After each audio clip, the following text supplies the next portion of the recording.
ब्रह्मा गुरु विष्णु गुरुदेव महेश्वरः गुरु साक्षात् परब्रह्म तस्मै श्री गुरवे नमः। वक्रतुंडं महाकायं सूर्यकोटि समप्रभं निर्विघ्नं कुरु मे देव सर्वकार्येषु सर्वदा। ज्ञानानन्दमयं देवं निर्मलं स्फटिकाकृतिम् आधारं सर्वविद्यानां हयग्रीवम् उपास्महे। सर्वमङ्गलमाङ्गल्ये शिवे सर्वार्थसाधके शरण्ये त्र्यम्बके देवी नारायणि नमोस्तुते। गुरवे सर्वलोकानां विषजे भवरोगिणां निधये सर्वविद्यानां दक्षिणामूर्तये नमः। सभादेवताभ्यो नमः। సరే, మనందరం సంక్రాంతి ముందు రామాయణం చెప్పుకున్నాం, అప్పుడు స్తోత్రాలు చెప్పుకున్నాం. మళ్ళీ మనకు దగ్గరగా 1 వీక్ హాయిగా హాలిడేస్ ఎంజాయ్ చేసి మళ్ళీ మొన్నటి నుంచి స్టార్ట్ క్లాసెస్ అంటే చాలామంది డుమ్మా కొట్టి మండే నుంచి వచ్చారు. పోన్లే, సంక్రాంతి తర్వాత ఇంకా అందరు దిగలేదు కాబట్టి ఒక 1 డే ఎక్స్టెండ్ చేశాం. మండే నుంచి యాజ్ యూజువల్ అనుకొని నేను కూడా ప్రిపేర్ అయ్యి ఉన్నాను. ఈ లోపల 1 వీక్లో చాలా మార్పులు. ఏంటి అంటే, మీరంటే సంక్రాంతి ఎంజాయ్ చేశారు. నాకు మా గురుగారు పిలిచి మళ్ళీ హోమాలు పూజలు అవన్నీ నాకు చాలా పెద్ద హోంవర్క్ పడింది ఈ వీక్. ఇక్కడి నుంచి ఫుల్ హోంవర్క్ ఉన్నాయి నా షెడ్యూల్లో. చూస్తే హనుమాన్ చాలీస ఫిబ్రవరి 28 వరకు బుకింగ్స్ అయిపోయినాయి. అప్ టు ఫిబ్రవరి 28 వరకు సాటర్డే మనం చేసే హనుమాన్ చాలీస ప్రోగ్రాము ఫిబ్రవరి 28 వరకు క్లోజ్. ఎవరైనా నెక్స్ట్ కావాలంటే మార్చిలో అడగాలిగా, అంత ఫాస్ట్గా వెళ్తున్నాయి హనుమాన్ చాలీసా. అండ్ ఇంకోటి ఏంటంటే, ఇవాళ మా సాయి వాళ్ళ అమ్మగారు వచ్చారు పొద్దున, మంచి ఫీడ్బ్యాక్ ఇచ్చారు.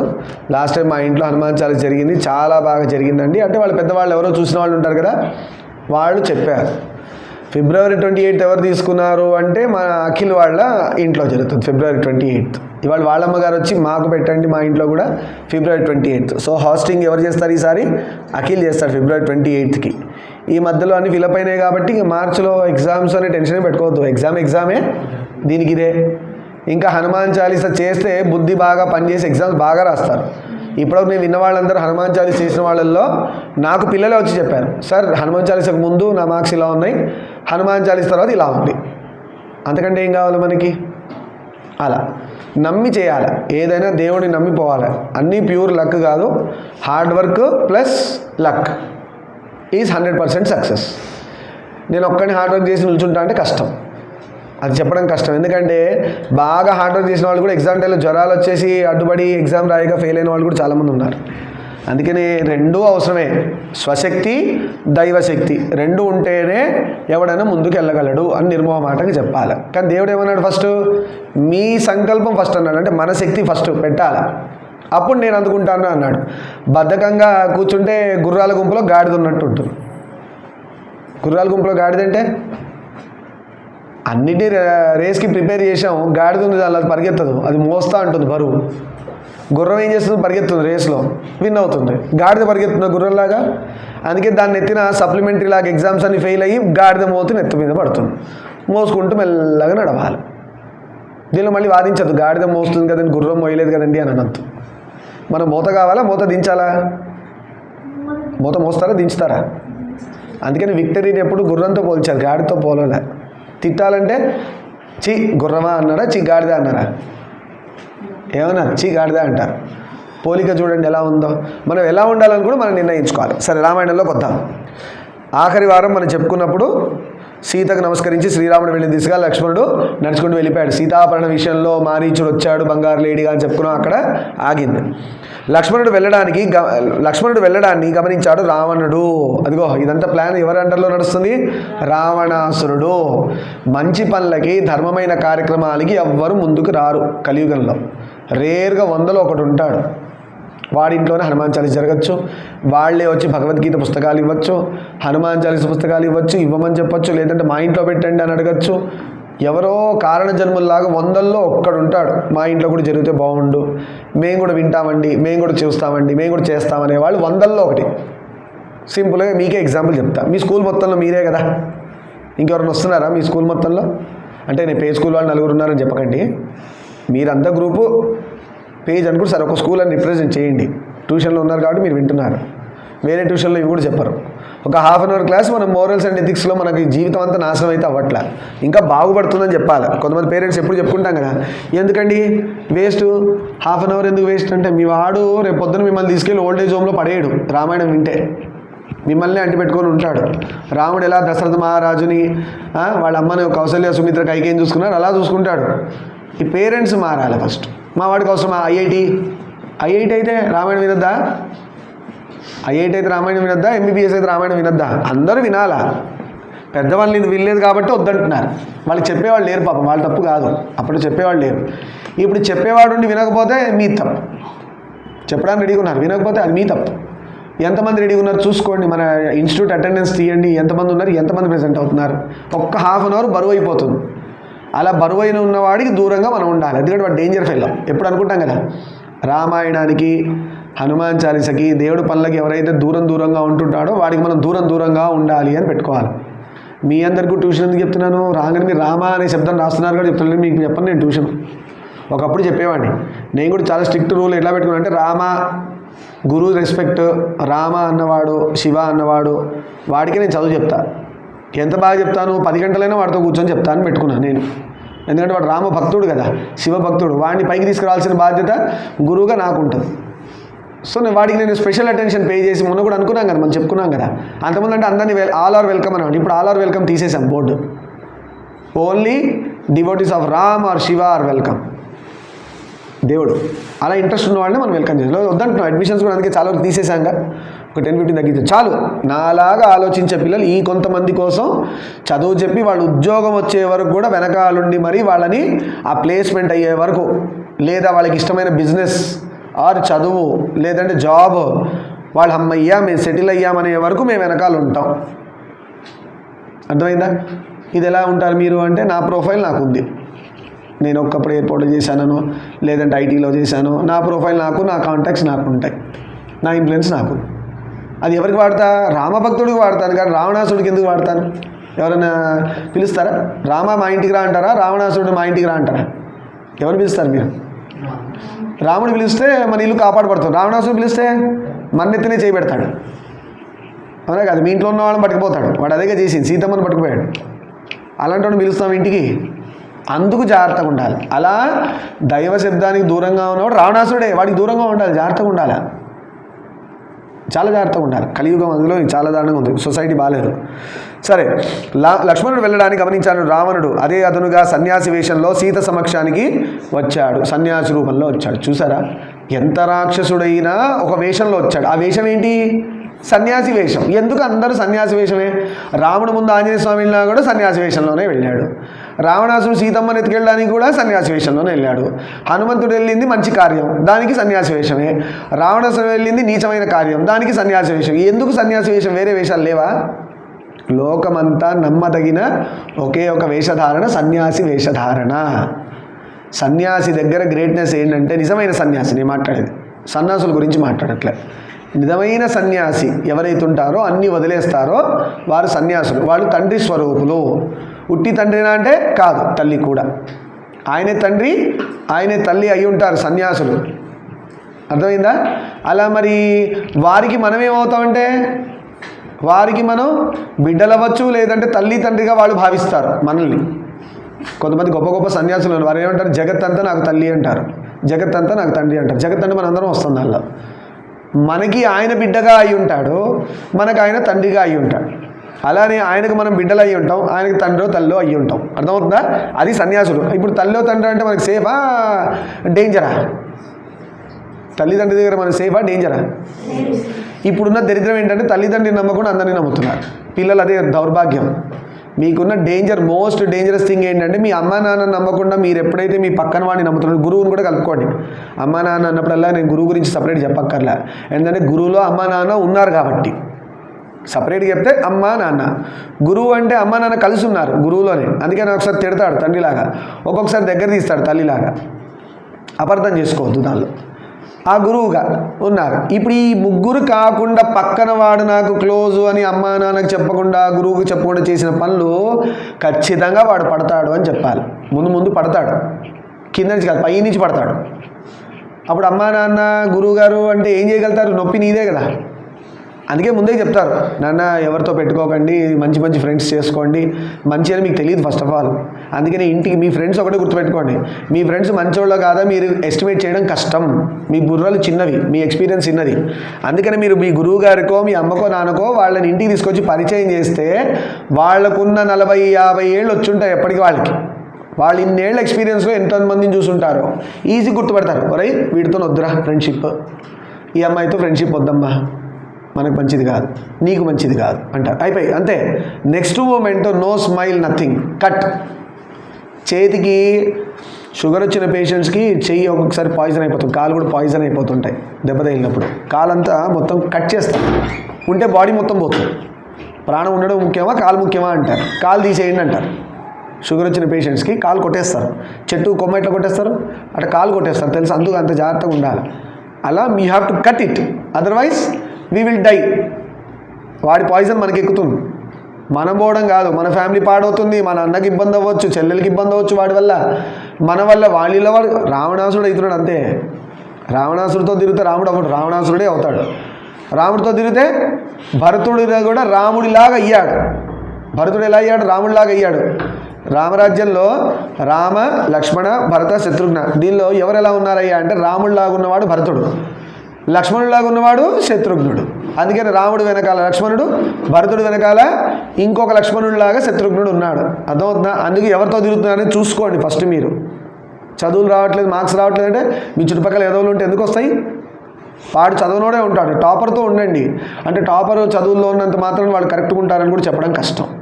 ధర్మ మార్గంలో ఉన్నవాడితో ఉంటే మార్క్స్ ఈరోజు రాకపోయినా రేపొద్దున గెలుస్తాం. అధర్మ మార్గంలో ఉండి రావణాసురుడు టాపరే, అధర్మంలో నడిపోయాడు. చూడడానికి రామాయణ మొత్తంలో చాలా గ్రాండ్గా అన్నీ ఉన్నవాడు ఎవరు? రావణాసురుడు. పోయాడా లేదా? రాముడు ఏం లేనట్టుకున్నాడు, ఎందుకు అన్నీ వదులుకొని వచ్చాడు కదా. రావణాసురుడు అన్నాడు కదా, అన్నీ వదిలేసి ఏమీ లేనివాడు, రాజ్యం ఎలా చేయి దక్కించుకోవాలో కూడా తెలియనివాడు అడవిలో పడి తిరుగుతున్నాడు, వాడొచ్చి నన్ను ఏం చేస్తాడు అన్నట్టు మాట్లాడాడు రావణాసురుడు. ఏమయ్యాడు? పోయాడు. కానీ రాజ్యం ఎవరికి వచ్చింది? లంకతో సహా రాముడికి వచ్చింది. రాముడు తీసుకోవాలి, అది వేరే సంగతి. విభీషణుడికి ఇచ్చేశాడు. ఆయన అలా అన్యాయంగా తీసుకోడు కదా. రాముడు గెలిచాడు, దానికి ఎవరి హక్కుదారుడు? విభీషణుడు హక్కుదారుడు. ఎందుకు విభీషణుడు హక్కుదారుడు?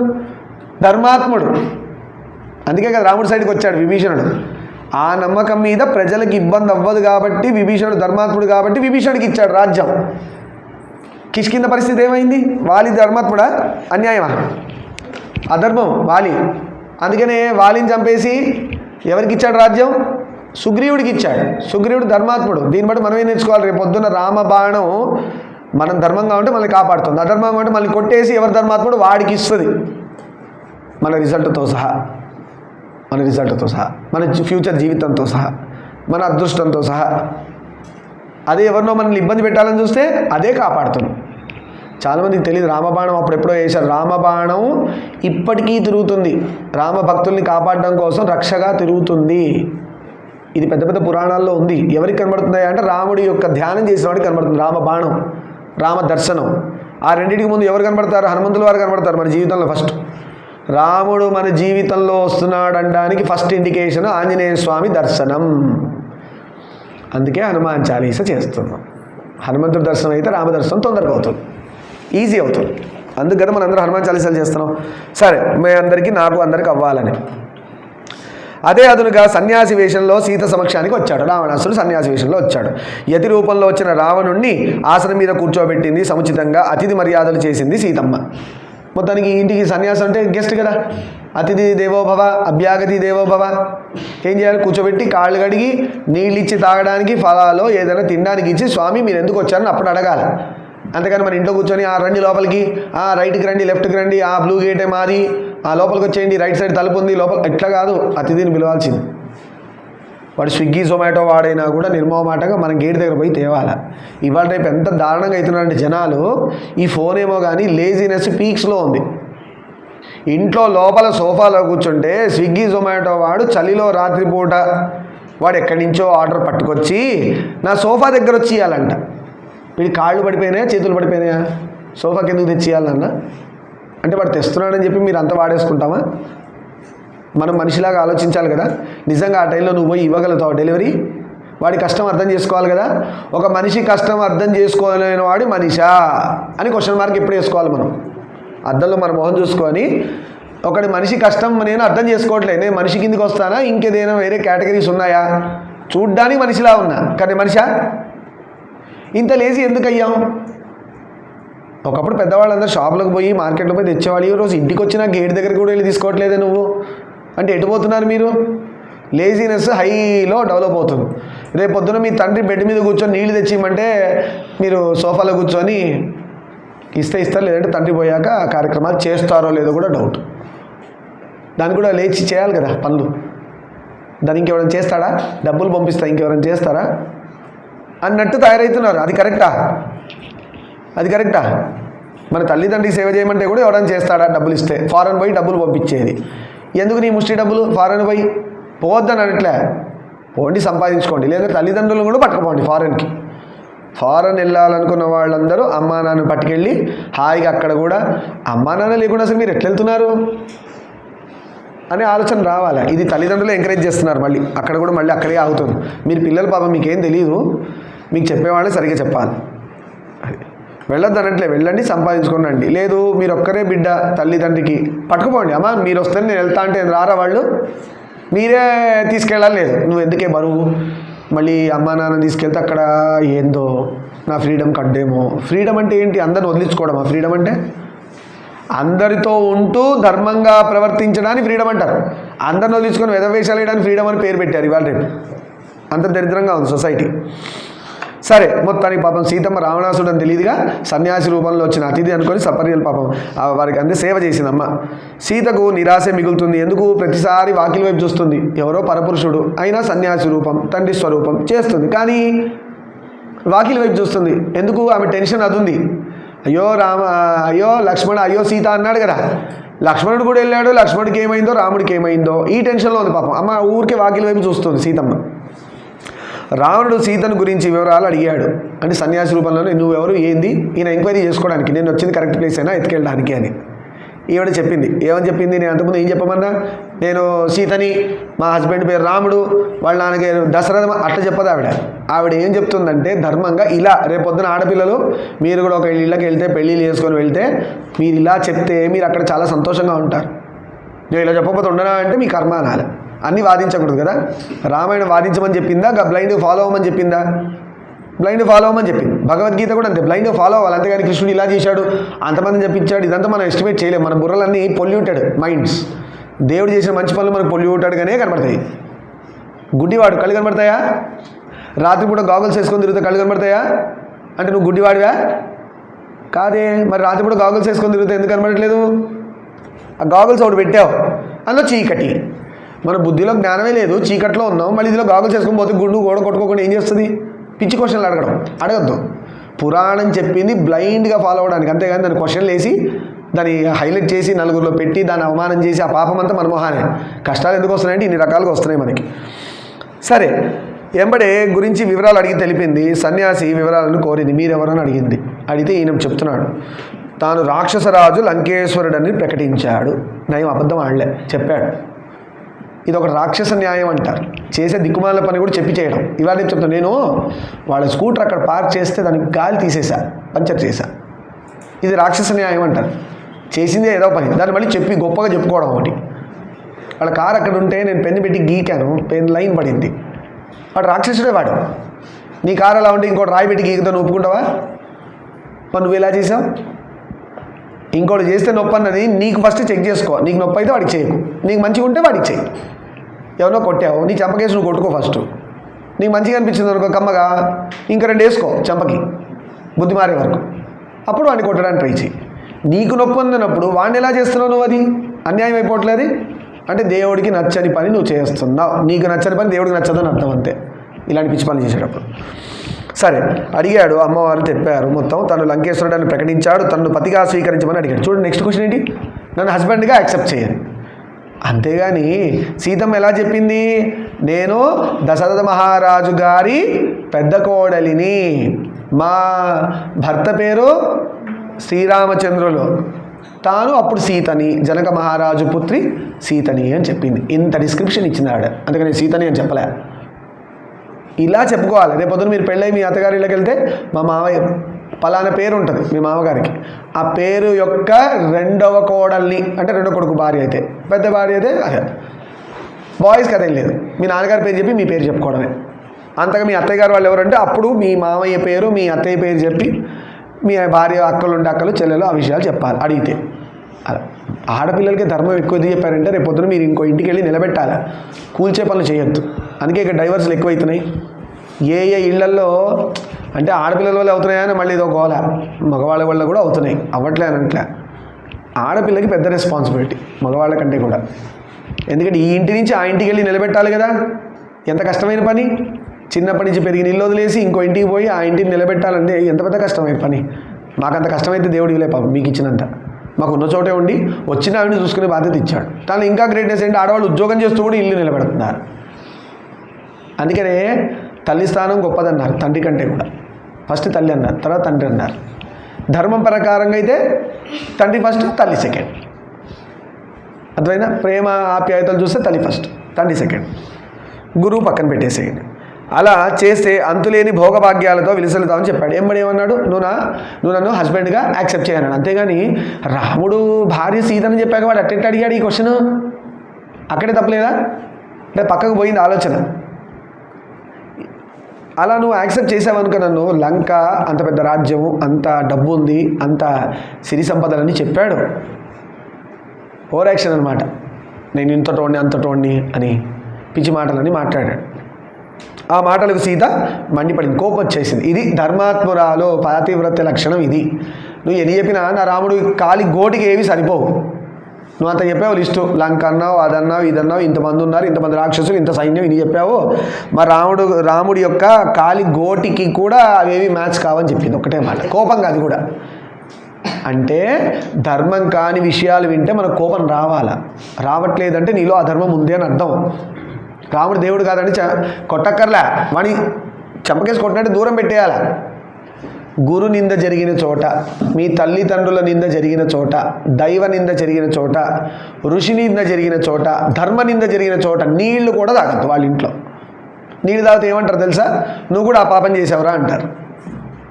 అలాంటి ఇంటికి పోయి నీళ్లు తాగారనుకోండి, వీడు కూడా వాళ్ళల్లో ఒకడు అని వేసి ఆ పాపం వీడికి కూడా ట్రాన్స్ఫర్ చేస్తాడు. ఇప్పుడు అర్థమైంది మనకి ఎందుకు ఇన్ని కష్టాలు వస్తున్నాయో. అంత ఫిల్టర్ చేసుకొని పోవాలి జీవితం. ప్రతిదీ యాక్సెప్ట్, వెల్కమ్, యాక్సెప్ట్, వెల్కమ్. అందుకే నేను ఎటు పోతున్నానో తెలియదు, ఏమవుతుందో తెలియదు. మన జీవితాల్లో ఒక పర్టికులారిటీ లేదు, ఒక పర్టికులర్నెస్ లేదు, ఒక గోల్ లేదు, ఒక కాన్సన్ట్రేషన్ లేదు, ఒక కాన్సెప్ట్ మీద మీకు ఒక ఐడియా లేదు. అంతా వస్తే వచ్చింది, లేకపోతే పోయింది. వీడు ఎక్కడో పోతున్నాడు ఈ కాన్సెప్ట్లో. మన జీవితాలు కూడా అట్లే ఉన్నాయి కదా. ఏమైనా ఉందా? గోల్ ఉందా? లేదుగా. కొంతమంది పేరెంట్స్ కోర్సులు ఇస్తారు, నేనే నవ్వుతూ ఉంటా. వాడు ఏం ఎంపీసీ విత్ బైపీసీ, ఎంబైపీసీ, తప్పని అనట్లే, ఎంబైపీసీ అయితే ఇంజనీర్ అవుతాడు, లేదంటే డాక్టర్ అవుతాడండి అని చెప్తారు. నేను నవ్వుకుంటా. అయితే ఇంజనీర్ ఏంటి, డాక్టర్ ఏంటి? ఇదేమో కత్తులు కటార్లు, మనం సిజర్సు ఈ పని, అక్కడేమో ఇంజనీరింగ్ అది వేరే పని. అది కడుపులో పెడితే వీడు వస్తాడు, ఇది మర్చిపోయినా వాడు వస్తాడు. కట్టడం అందుకే అడ్డదిడ్డంగా కడుతున్నాడు. బైపీసీ చదివినోడు బ్రిడ్జిలు కడుతున్నాడు, కూలిపోతున్నాయి. ఇంజనీరింగ్ చేసినోడు కూడా డాక్టర్ దానిలోకి వస్తున్నాడు కానీ కత్తెర లోపల పెట్టి మర్చిపోతున్నాడు. ఎందుకంటే పిల్లర్ లోపల సువ్వలు పెట్టే కదా కడతారు, వీడు కత్తెర లోపల పెట్టి కుట్టేస్తాడు, వీడిపోతాడు. అట్లాంటి డాక్టర్లు అట్లాంటి ఇంజనీర్లు అవుతున్నారు మనకి గొప్పగా. అట్లా చేయకండి. డాక్టరే అయ్యే వరకు ట్రై చేయండి. ఇంజనీరే ఉండండి. అటు ఇటు కలపద్దంతా. మీరు ఎలా ఉంటుందంటే పాయసంలో సాంబార్ పోసుకొని మజ్జిగ పోసుకొని అన్నట్టు ఉంటుంది. మూడు కలిపి ఏమవుతుంది, బయటికి వస్తుంది ఎప్పుడో అప్పుడు. సీత మండిపడింది, ఎంబడే కోపం వచ్చింది. రావణుడిని తృణీకరించి మాట్లాడినిచ్చి, ఇలాంటి అసమైన మాటలు మాట్లాడుతున్నావు నువ్వు, నేను పాతివ్రత్య ధర్మంలో ఉన్న హస్బెండ్ అనే స్థానం రామచంద్రమూర్తి మాత్రమే అని నిక్కచ్చిగా చెప్పేసింది. శ్రీరాముడి పరాక్రమాన్ని ప్రస్తావించింది. నువ్వు ఏం మాట్లాడుతున్నావు, ఎక్కడికి వచ్చి మాట్లాడుతున్నావు? నువ్వు పిల్లివి, సింహం బోన్లోకి వచ్చి సింహాన్ని ఎదురుద్దామని చూస్తున్నావు అని చెప్తుంది సీతమ్మ. రావణాసుడు పిల్లి వంటివాడు, రాముడు సింహం వంటివాడు. నువ్వు ఎక్కడొచ్చావు? సింహం లోపల, గుహ లోపలికి వచ్చి, అర్థమైందా? నువ్వు సింహంతో ఎదిరిస్తానంటున్నావు. ఎంతవరకు నువ్వు ఏం ఆలోచిస్తున్నావు? అసలు తెలుస్తుందా రాముడి పరాక్రమం ఏంటో? మీ వాళ్ళు ఏం చెప్పలేదా నీకు? కరదూషణాలు లాంటి ఇన్ఫర్మేషన్ ఏం రాలేదా నీకు? ఒక్కడే చంపేశాడు సింగిల్ హ్యాండెడ్గా. ఏమని చెప్పుకున్నాం మనం? ఒక్క సెకండ్లో 30 మందిని చంపాడు రాముడు. ఒక్క సెకండ్లో 30 మంది అంటే ఆ స్పీడ్ ఏంటో ఎస్టిమేట్ చేయండి. హనుమంతుల వారు ఆయన దూత, ఆయన ఏం చేశాడు ఒక్క సెకండ్లో? 3 టైమ్స్ అనుకున్నాం మనం. 90 మెంబర్స్ని చంపాడు ఒక్క సెకండ్లో. అందుకు కదా హనుమాన్ చాలీసా పట్టుకున్నాం. అంటే రాముడు తక్కువ, హనుమంతుడు ఎక్కువ అని కాదు. దూతనే అలా ఉంటే, రామదూత అలా ఉంటే రామశక్తి ఎలాంటిది? అలాంటి దూతను పట్టుకుంటే కానీ అలాంటి శక్తి దొరకదు, రామశక్తి. రాముడు దొరకడు మనకి. దూత స్ట్రాంగ్ ఉన్నాడు కదా, ఆయన పట్టుకుంటే మనం సోర్స్ దగ్గరికి వెళ్తాం, రాముడి దగ్గరికి వెళ్తాం. మనం అలా అవ్వాలి. అంటే 30 మంది చంపేయి 90 మంది చంపమని చెప్పట్లే. 30 సార్లు సెకండ్కి రామరామ అంటే చాలు. సెకండ్కి రామరామ. హనుమంతుడంట ఒక సెకండ్కి కొన్ని కోట్ల రామనామ జపం చేస్తాడు, ఒక సెకండ్కి. హౌ? ఎప్పుడన్నా ఆలోచించారా? ఎంత బాగా చేస్తారు? శ్రీరామ్ శ్రీరామ్ శ్రీరామ్ శ్రీరామ్ శ్రీరామ్ శ్రీరామ్ 4, 5, 2, 3. ఒక సెకండ్కి కోట్ల జపం ఎట్లవుతుంది హనుమంతుల వారికి? ఆయన బాడీలో ఉన్న రామ జపం చేస్తే శ్రీరామ్ అంటాడు కదా, ఒక సెకండ్లో బాడీలో ఉన్న వెంట్రుకలు కూడా రామ్ అని వైబ్రేట్ అవుతాయి. వెంట్రుకలు ఎన్ని ఉన్నాయి? అది హనుమ. మొత్తం బాడీ రామ వైబ్రేషన్లో ఉంటుంది హనుమంతుల వారికి. అలా ఎప్పుడైనా చేశామా మనం? చేశామా? మరి ఎందుకు అంత శక్తి వచ్చిందంటే అందుకే వచ్చింది. శివుడికి అంత శక్తి ఎక్కడి నుంచి వచ్చింది? శ్రీరామ్ అంటాడు ఆయన కూడా. ఆయన సీక్రెట్ కూడా అదే. శ్రీరామ్ అన్నవాడు శివుడు అవుతాడు, శ్రీరామ్ అన్నవాడు హనుమంతుడు అవుతాడు. చేయకుండా అవుతారా లేదా అని డౌట్ ఉన్నవాడు మనలాంటి వాళ్ళు అవుతారు. చెయ్యాలి కదా, చేయకుండా అవుతారా అంటే మన ముందే ప్రూఫ్స్ ఉన్నాయి. రామశక్తి, శివుడి శక్తి. శివుడి మీద కూడా డౌట్ ఉందా? త్రిశూలం ఉంది ఆయన దగ్గర, జాగ్రత్త. శివుడి మీద డౌట్ లేదు కదా, హనుమంతుడి మీద డౌట్ లేదు కదా, ఆయన దగ్గర తోక గద 2 ఉన్నాయి ఆయనకి. ఈ పిచ్చి డౌట్ పెట్టుకోవద్దు. రామ అన్నవాడు హనుమలా తయారవుతాడు, రామ అన్నవాడు శివుడిలా తయారవుతాడు. ఇది వాళ్ళే చెప్పారు పురాణాల్లో, మనం అనము. డౌట్ మళ్ళీ పైనుంచి. గుడ్డోడు కళ్ళద్దాలు పెట్టుకున్నట్టు ఉంటుంది, గుడ్డోడు గాగుల్స్ పెట్టుకున్నట్టు ఉంటుంది మనం మాట్లాడితే. అట్లాంటివి కళ్ళున్నోడు కాదు.